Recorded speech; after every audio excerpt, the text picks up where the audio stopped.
Bonjour à tous. Bon, Bonjour. on est comme vous, on est bien chauffé là par l'intervention. Effectivement, on se dit qu'on a encore un peu de travail du coup à faire pour faciliter l'accès au financement, puisque c'est un peu notre mission quand même nous aussi. Alors du coup, on se dit qu'effectivement, on va vous redire un peu, parce qu'on fait les mêmes constats que vous évidemment. Et nous, notre propos, ça va être effectivement de faire ces constats et surtout de remettre en perspective que ce soit BPI ou l'IFSIC, on est là justement pour faire aussi le go-between entre deux mondes, le monde des banques et le monde de la mode, des créateurs en particulier. On est des passeurs entre la race de thunes et le sauvetage de la planète, et entre la création artistique et le monde épouvantable de la finance qu'on essaye de noyauter et de changer de l'intérieur. Peut-être on commence par se présenter rapidement. Sébastien, vas-y, commence. Je t'en prie. Écoutez, moi Sébastien, j'anime la direction crédit aux entreprises exactement à l'IFSIC, et donc nous finançons à l'IFSIC par des outils de garantie et de prêt. Donc on garantit les banques qui prêtent de l'argent au secteur culturel, dont le secteur de la banque. Et on prête directement également aux jeunes marques, aux créateurs de mode. L'idée, c'est qu'effectivement, l'accès au financement n'est pas simple. On vient d'en voir une illustration.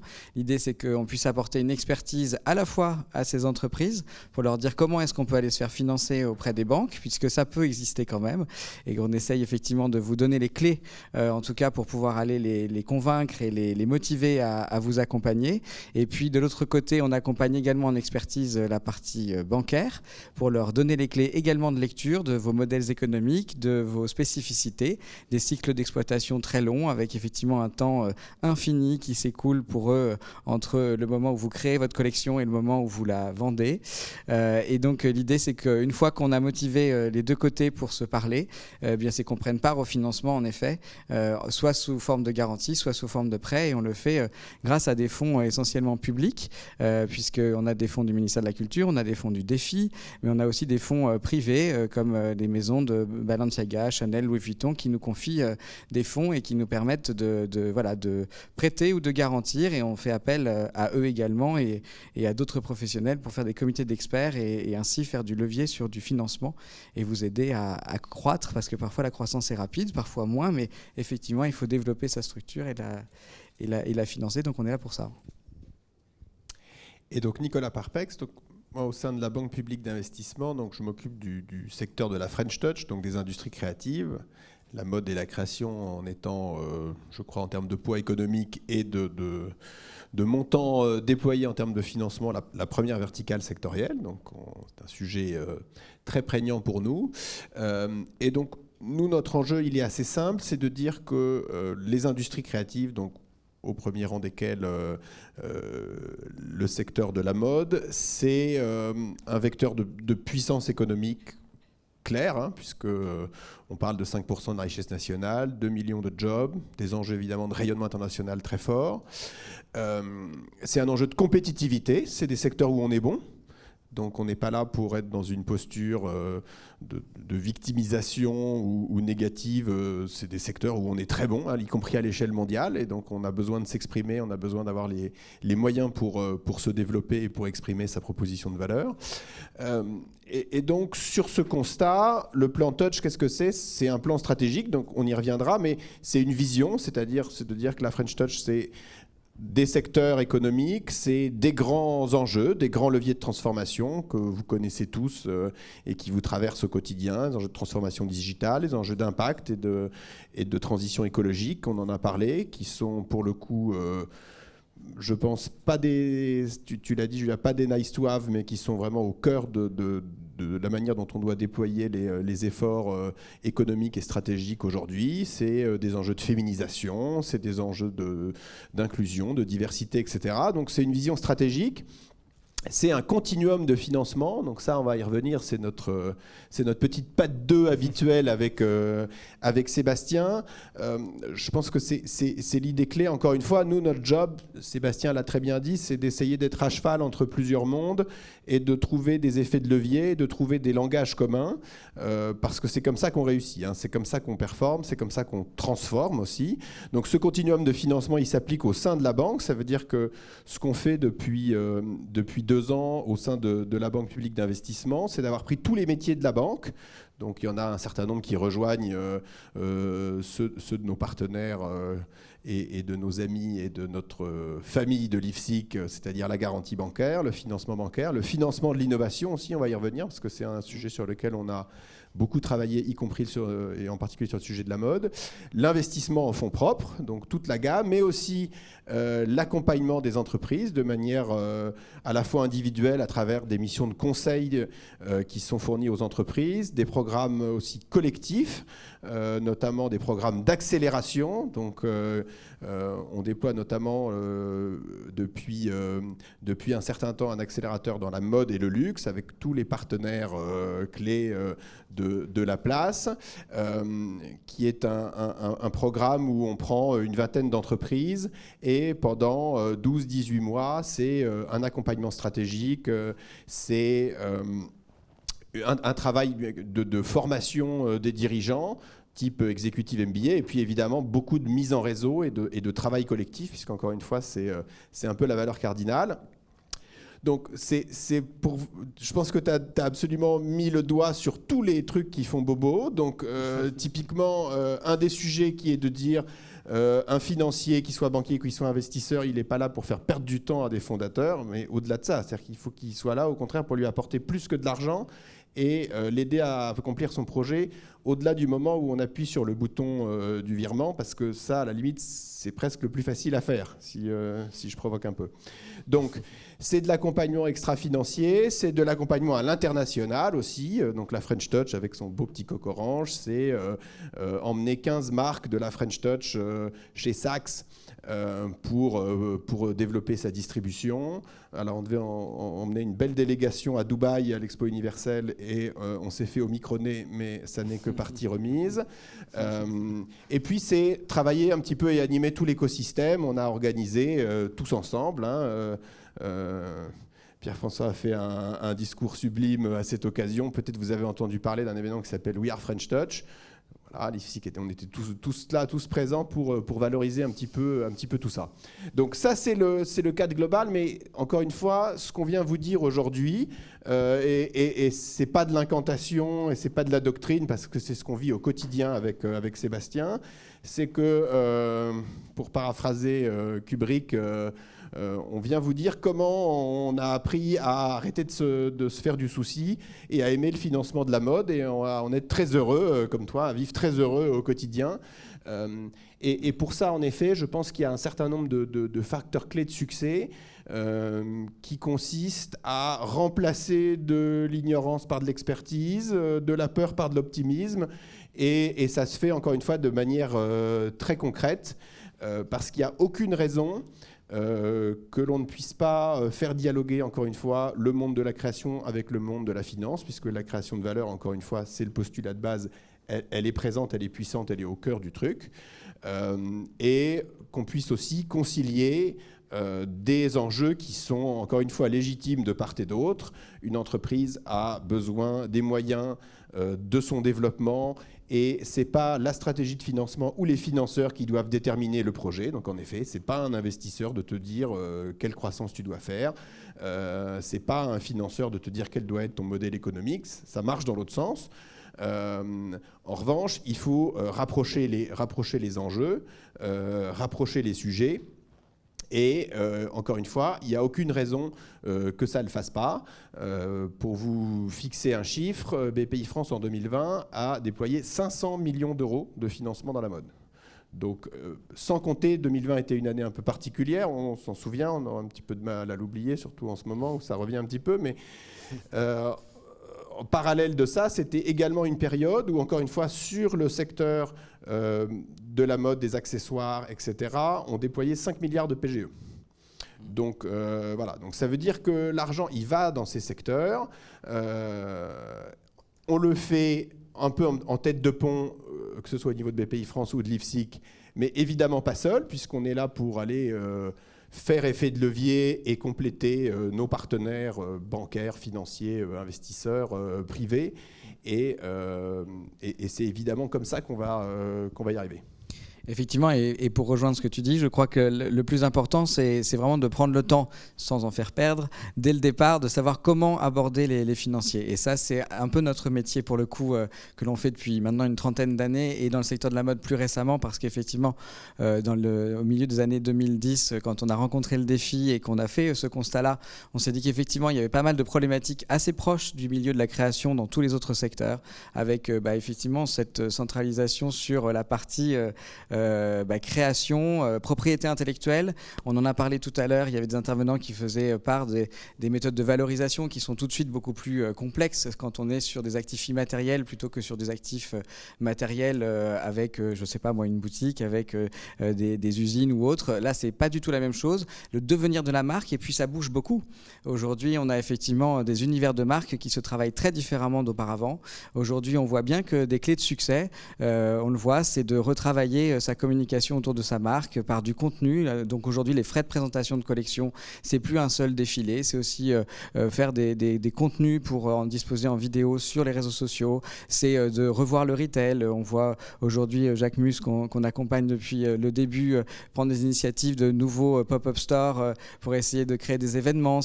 Effectivement, il faut se réinventer toujours, et face à vous, vous avez souvent des financiers qui par contre aiment bien tout ce qui est récurrent, tout ce qui est bien établi, tout ce qui n'est pas remis en question en permanence. Alors aujourd'hui, on commence même à leur parler de métavers et de, et de monétisation dans le virtuel avec des NFT, etc. Et là, tout d'un coup, on les repère un peu. Donc tout l'enjeu, ça va être de leur montrer à quel point, effectivement, il y a des caps à passer et qu'ils peuvent être rassurés par rapport à des expertises qu'on peut leur donner. Et c'est vrai que Nicolas le disait, eh bien, on a ce statut de banque qui les rassure aussi. On parle de banque à banque. Et donc, du coup, à vos côtés, on va essayer de leur donner l'interprétation que nous en faisons en tant que banquier, en tant que même outil de réguler de la même manière qu'eux, pour leur dire quelles sont les métriques, quels sont en tout cas les éléments de cohérence qu'on va rechercher. Puisqu'effectivement, on en parlait aussi tout à l'heure dans une des interventions, un business plan, on peut tout lui faire dire. Donc l'idée, ça ne va pas être de croire ou pas croire absolument dans ce business plan pour y passer des plombes. L'idée, ça va être de voir cette cohérence entre les investissements qui sont réalisés, l'approche, comment on travaille la marque, quelle est l'équipe qu'on a derrière, comment est-ce qu'on s'approvisionne, comment est-ce qu'on se positionne, quel mix on fait de tout ça, comment est-ce qu'on voit l'avenir à 4-5 ans effectivement, et par rapport à ça, quels investissements il faut faire.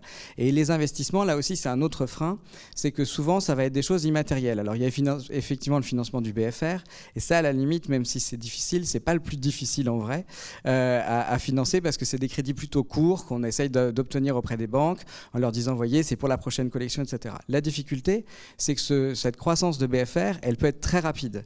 Il y a des marques qui doublent, qui font x3 de chiffre d'affaires entre la première saison et la deuxième saison.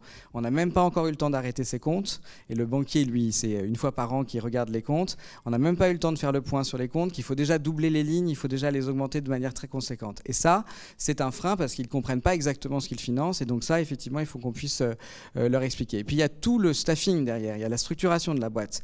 Il y a l'idée qu'effectivement, on ne peut pas faire tout seul. Quand on démarre, on s'équipe, on s'outille, on s'entoure de gens. Et ça, c'est très important, la complémentarité des compétences au sein de vos entreprises. On peut pas, il faut toujours relier du créatif, qui est parfois irrationnel, avec des choses beaucoup plus rationnelles. Il faut toujours se compenser en interne, et ça, c'est des éléments importants pour les investisseurs en fonds propres aussi après. Et donc tout ça, eh bien, ça veut dire qu'il faut recruter, ça veut dire que ce sont des investissements qui vont porter leurs fruits au bout de 2 ans, 3 ans, etc. Et donc c'est pour cette raison qu'à la fois dans nos outils de garantie mais aussi de prêt, on essaye de prévoir des périodes de franchise de remboursement, de faire en sorte que l'argent qui vous est confié, alors un peu sous la forme, pratiquement dans l'approche d'un fonds d'investissement quelque part, mais qui vous est confié sous forme de prêt, avec un remboursement qui ne peut s'opérer qu'au bout de 2 ans, voire 3 ans, et après qui s'étale jusqu'à 7 ans, 8 ans complémentaires. Donc du coup, ça permet effectivement d'assurer une pérennité dans votre accès au financement, et surtout de commencer à rembourser qu'une fois que vous avez que vos investissements portent leurs fruits. Ça ne veut pas dire qu'on attend des TRI de dingue, ça veut dire juste qu'on est capable de rembourser la somme. Ça ne veut pas dire qu'on attend des rendements avec tout d'un coup des plus-values incroyables. On est vraiment sur des outils de prêt. Voilà, ça c'est quelques clés effectivement qu'il faut avoir pour pouvoir aller voir les banques. Et puis ayez conscience que les banques en face, elles sont souvent démunies. Elles ont des standards aujourd'hui de décision. Il doit y avoir quelques banquiers dans la salle et pour l'avoir été dans ces réseaux bancaires, c'est vrai que c'est très normé. Et au fil des crises économiques qu'il y a pu y avoir, il y a eu des normes de plus en plus drastiques sur l'octroi de prêts. Et c'est presque, parfois, il faut contourner les outils informatiques pour dire, voilà, je vais pouvoir prêter à une entreprise ou autre. Il faut avoir une force de conviction. Donc, il faut leur mâcher un peu le boulot. Donc, il faut savoir leur parler comme à eux, à nos amis banquiers, et comme ils vont pouvoir le faire en interne ensuite pour défendre votre dossier. Et ça, c'est un peu notre job du quotidien aussi. Je pense qu'il ne faut pas avoir peur de dire qu'à un moment donné, la conversation commence où chacun est un petit peu sur son quant à soi et sur son enjeu. Donc, et là, il faut accepter que chacun voit un petit peu le monde selon son prisme. Quand on parle de financement de l'innovation, l'enjeu, c'est que le projet aille au bout. Si c'est un projet de recherche et développement, si c'est un projet d'innovation, etc. Le banquier, Sébastien l'a dit, là c'est à la fois simple et compliqué, c'est la capacité à avoir le prêt et revenir. Et l'investisseur en fonds propres, c'est être capable de mesurer le fait que l'argent qui va être mis au travail va financer un projet de croissance qui, là, pour le coup, est un projet de croissance soutenu. Ce qui ne veut pas dire que les investisseurs sont des mauvaises personnes de demander ça, c'est juste qu'il y a une cohérence entre le projet et la ressource, en fait. C'est une forme de logique. Si l'entreprise, et encore une fois, c'est le projet qui guide le financement et pas l'inverse. Si le projet est un projet de forte création de valeur, alors oui, l'investissement en fonds propres est un outil intéressant. Et encore une fois, c'est du sur-mesure, c'est dossier par dossier, cas par cas. Alors, on ne peut pas énormément, malheureusement, ce qui serait très utile, donner trop d'exemples sur la partie du financement du fait de cette petite contrainte qui nous anime, qui est le secret bancaire. Alors, l'avantage du fonds propre, c'est que c'est public, donc on peut en parler. Et ça veut dire que typiquement, au sein de la French Touch à BPI France, on accompagne en fonds propres des entreprises sur toute la chaîne de valeur, à la fois des DNVB comme Bonne Gueule, comme Socialite Family dans la déco, des marques de créateurs, Rosanna, Officine Générale. On a accompagné Ami Paris par le passé, des entreprises un peu plus structurées qui ont aussi des enjeux de transmission, de développement international, de transfo RSE, etc., comme Éric Bompard dans la maille. On est chez Vestiarco dans la seconde main, là aussi qui tape un enjeu crucial de la seconde main. On regarde évidemment tous les sujets fashion tech. On accompagne une entreprise comme Tekin, qui travaille sur la relocalisation en circuit court de la mode en France grâce à un play digital. On accompagne une entreprise comme Ariani qui travaille sur l'authentification dans la blockchain des produits de luxe, etc. Donc vous voyez, c'est très diversifié et là-dedans, il y a des startups qui sont un petit peu connexes à la chaîne de valeur classique de la mode. Il y a des entreprises qui sont, on va dire, au cœur du tissu des entreprises, des TPE, PME, des entreprises un petit peu plus grosses. Tout ça, ça fait partie du truc. Alors, quand on dit chacun est dans son play, entre guillemets, dans son enjeu, Sébastien l'a dit, nous notre sujet, c'est de dire que il n'y a pas de risque sectoriel et de risque systémique épouvantable qui fait qu'il faut que l'écosystème du financement et de l'investissement n'accompagne pas vos entreprises parce que c'est le gadin assuré. Ça, c'est stupide.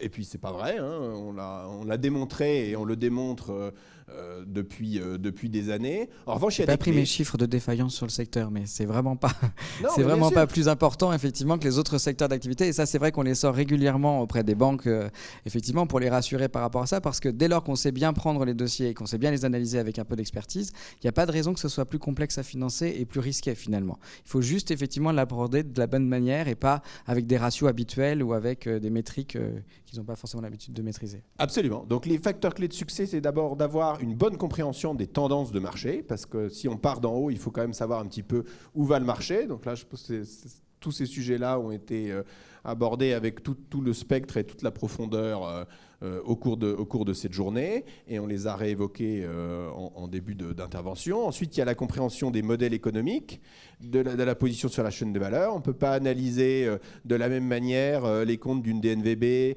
et d'une marque avec un modèle classique.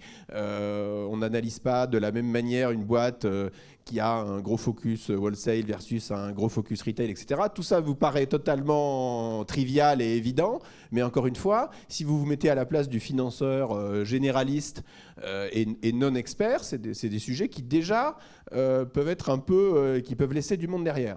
Donc il y a des enjeux de modèle, il y a des enjeux de chaîne de valeur, de modèle économique, de tendance de marché, et puis il y a des enjeux aussi de compréhension plus fine et plus technique des éléments financiers. Il faut avoir des benchmarks. Sébastien l'a dit, il faut comprendre à quoi ça ressemble, un niveau de stock, à quoi ça ressemble, un capex, combien ça coûte d'ouvrir une boutique, combien ça coûte de faire de l'acquisition sur le digital, etc., etc. Et ça, encore une fois, ça sert à rien de stigmatiser. Il y a énormément d'acteurs du financement qui n'ont pas cette connaissance et qui n'ont pas forcément le temps non plus et la ressource pour l'acquérir, ou c'est pas forcément dans leur feuille de route. Et donc c'est là où nous, on joue un rôle un petit peu de dérisqueur et d'éclaireur ou de chef de file du truc. Encore une fois, pas pour dire on est plus intelligent que les autres et on connaît mieux, donc on va faire à la place d'eux, parce que ça, c'est pas du tout l'idée du truc, mais c'est de dire on va vous aider à trouver des clés pour dérisquer les sujets et vous permettre, encore une fois, non pas de stigmatiser un secteur en tant que tel, ce qui est stupide encore plus quand c'est un secteur aussi puissant et rayonnant et performant que le vôtre, à condition d'avoir les bonnes clés de lecture. Oui, l'idée, c'est effectivement qu'ils s'approprient aussi vos modèles et qu'ils aient envie de challenger vos modèles, parce qu'il n'y a rien de pire que l'ignorance, etc. Et eux, parfois, du côté des financiers, on peut avoir peur du créateur qui va arriver avec son portant, ses vêtements, lui faire toucher le vêtement, lui dire « regardez, c'est très beau », etc. Ça, le financier, il est personne pour dire quoi que ce soit, et à la limite, c'est pas notre sujet. Notre sujet, encore une fois, c'est la cohérence. Le sujet, c'est de pouvoir leur permettre de leur donner des références aussi, des exemples sur le marché. Il suffit simplement parfois de pouvoir partager avec eux des exemples de financement qu'on a eu par le passé, ou au sein même de leur réseau, parce que parfois ils ne le savent pas, mais un centre d'affaires situé à un endroit ou une agence située à un endroit n'a pas forcément connaissance qu'un de ses confrères dans le même réseau a financé des créateurs de mode, et voir comment ça a pu se faire. Et donc du coup, leur donner des exemples, leur donner aussi un exemple. Aujourd'hui, il y a des fortes tendances évidemment pour créer des univers de marque. On le voit avec des gens, alors c'est vrai qu'on est soumis au secret bancaire, mais on a quand même quelques autorisations préalables qu'on a prises parfois pour notamment les mettre dans nos rapports d'activité. Mais du coup, effectivement, quand on voit des gens comme Études, qui au départ sont des collectifs, qui sont dans le design, qui sont dans l'édition, qui sont dans la mode, et puis qui se développent. Aujourd'hui, ils font la direction artistique de Aigle, et voilà, donc ce sont des modèles aussi économiques qui travaillent sur des univers. Quand on prend du Kitsune, c'est effectivement un mélange entre de la musique et puis la mode, et ça crée des synergies et ça crée des dynamiques effectivement là aussi pour séduire un public plus large, etc. Donc on voit bien qu'on travaille beaucoup sur ces univers, et ça, ce sont des enjeux intéressants à travailler. Demain, toute la partie éco-responsable, c'est aussi des investissements, c'est ce qu'on disait aussi, c'est-à-dire qu'il y a un moment où il faut qu'on puisse cibler et flécher des investissements, qu'on puisse effectivement s'assurer des approvisionnements aussi. Aujourd'hui, c'est des enjeux sur l'international. Alors, il y a cette partie aussi internationale qui parfois, on a des croissances fortes. Il y a une partie du chiffre d'affaires très vite majoritaire qui se passe à l'international, et c'est là que peut commencer un peu la difficulté du financement du BFR parfois. C'est que, comme on dit dans le jargon, on mobilise du poste client, c'est-à-dire qu'on avance des factures, mais de clients qui sont parfois étrangers. Et donc là, la banque, quand elle relaie ces factures-là, elle n'a pas forcément toujours l'assurance d'être payée par un client étranger. Donc elle a un peu peur de faire ça parfois. Bon, toutes ces façons-là, il faut pouvoir effectivement leur donner des clés, les rassurer, et puis avec nos garanties, nos investissements à côté, bien minorer leur prise de risque, la répartir, la mutualiser. On disait tout à l'heure dans des fonds d'investissement que la mutualisation du risque se fait par plusieurs prises de participation. Bien, nous, la mutualisation se fait avec eux en partageant le risque, ou en prenant notre part en tout cas, et avec l'expertise qui va bien. Totalement. Donc, encore une fois, l'idée, c'est que... alors, j'y reviens parce que le point de Sébastien est crucial. Donc, évidemment, c'est le projet et l'entreprise et l'entrepreneur qui guident le reste. Nous, on est au service d'eux, hein, c'est notre job, hein, collectivement, c'est d'aider les belles entreprises créatives françaises et de vos secteurs à se développer. Donc évidemment, il faut avoir un ADN de marque, évidemment, il faut avoir une stratégie de distribution géniale, évidemment, il faut avoir une proposition de valeur. Aujourd'hui, enfin en tout cas, ça devient quasiment un critère discriminant en investissement en fonds propres pour notre action, c'est certain, mais de manière globale, et je te rejoins, aujourd'hui, on a une responsabilité, mais plus qu'une responsabilité, je pense que c'est aussi la vision que c'est une proposition qui est créatrice de valeur. Aujourd'hui, on ne ferait pas de dossier dans le secteur où il n'y ait pas une proposition de valeur très forte sur le climat et sur l'impact. Donc ça, c'est clair. Donc il faut avoir tout ça, il faut être omnicanal, il faut être au taquet de toutes les innovations technologiques, il faut faire de la transversalité. C'est aussi l'idée de la French Touch, c'est de dire que aujourd'hui, plus que jamais, et c'était l'idée de l'événement qu'on a co-organisé, c'est que de la même manière que nous, à notre échelle modeste de financeurs, on fait continuum entre nos différents métiers, entre nos différentes maisons, etc. Il faut que ça se fasse aussi au niveau des différents secteurs d'activité. C'est-à-dire que plus que jamais, il faut que la mode parle aux jeux vidéo, au cinéma, etc. Il y a énormément de synergie et de création de valeur transversale à aller chercher.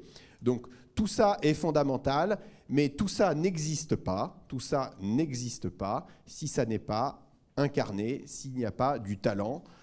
Et ce talent, ça doit être un talent, encore une fois, holistique. C'est un talent créatif, mais voilà, si on caricature un petit peu, sans reprendre des illustres exemples historiques, mais qui restent quand même relativement pertinents dans le secteur, un talent créatif sans accompagnement business, un déséquilibre trop grand entre le cerveau gauche et le cerveau droit, ça ne fonctionne pas. Et dans l'autre sens aussi, c'est-à-dire que des propositions de valeur sans différenciation créative très forte, mais avec un truc très processé, etc., on voit que ça peut marcher, mais qu'en tout cas, sur le long terme, c'est rarement extraordinairement puissant en termes de création de valeur. Donc il faut tout ça.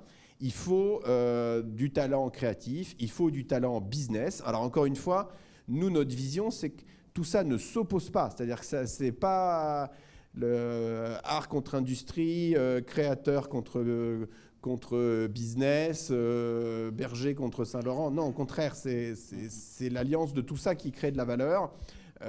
Avec, encore une fois, un équilibre à haut niveau de pression et de température, et avoir une proposition de valeur très créative, des modèles très innovants, et en même temps une capacité d'exécution opérationnelle très puissante et très forte. Voilà, nous c'est un peu notre vision de la réussite du truc, c'est que ça ne doit pas ni se compenser, ni s'attaquer, mais au contraire être extraordinairement vertueux. Et puis, effectivement, rappeler que dans le continuum, aujourd'hui, vous avez énormément d'outils et qu'il ne faut pas hésiter à les utiliser. Et ce qu'on peut constater avec Nicolas depuis quelques années qu'on est dans le secteur maintenant, et voilà, c'est qu'il y a quand même un rapprochement entre tous les outils et on se parle beaucoup. Et ça, c'est un élément important aussi pour la filière, à la fois pour les créateurs et à la fois aussi pour les financiers. Ça doit rassurer un peu tout le monde de se dire qu'effectivement, on a à la fois des dispositifs de subvention, d'aide, gérés par le DEFI par exemple, on a des crédits d'impôt qui existent, on a des initiatives prises par les fédérations comme les programmes Talent par exemple pour vous aider effectivement à émerger. On a de l'accompagnement avec les accélérateurs pour vous aider aussi à vous remettre en question sur vos projets, parfois à les faire grandir, à les faire mûrir. On parlait tout à l'heure de l'importance de l'écoute que vous devez avoir quand vous êtes effectivement à la tête d'une entreprise, de confronter votre projet et votre stratégie à d'autres parce que ça le fera forcément mûrir. Évidemment, parfois ça fait pas toujours plaisir d'entendre des trucs, mais il y a des moments où faut prendre ça comme un challenge effectivement. Et puis après, bien effectivement, il y a nos outils qui, sur la base de tous ces aides finalement très labellisantes, nous, on va vous aider à faire levier sur tout ça pour ensuite accéder à du financement. Et ça, on va mettre en jeu la garantie pour rassurer effectivement les financiers qui vont pouvoir vous accompagner. On va pouvoir vous prêter de l'argent. On va pouvoir faire du quasi-fonds propres parce que vous n'êtes pas encore assez gros pour aller chercher des fonds propres. On en a parlé tout à l'heure, ou parce que les attentes des fonds d'investissement sont parfois encore un peu trop exigeantes par rapport à votre taille d'entreprise, par exemple. Et puis après, vous allez allez pouvoir accéder éventuellement à du fonds d'investissement ou rester à la taille qui vous va bien, effectivement, et puis à continuer de vous développer et avoir votre marché bien identifié et votre activité. Mais tout ça, il faut savoir qu'aujourd'hui, que ce soit entre le défi, les fédérations, BPI France, l'IFSIC, etc., tout ça se parle beaucoup aujourd'hui.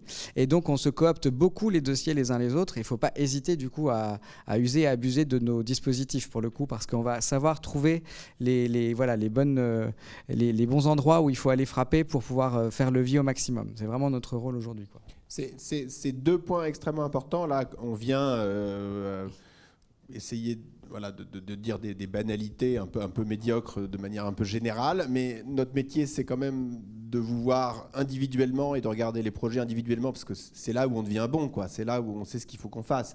Donc, les 2 points de conclusion de Sébastien, je les reprends parce qu'ils sont fondamentaux. C'est de dire, quand on parle de continuum et d'écosystème de financement au global, ça veut dire qu'on est vraiment une équipe coordonnée et soudée pour que, encore une fois, au service du secteur, au service des entreprises. Donc ça, c'est une vraie réalité, donc il faut avoir le point en tête.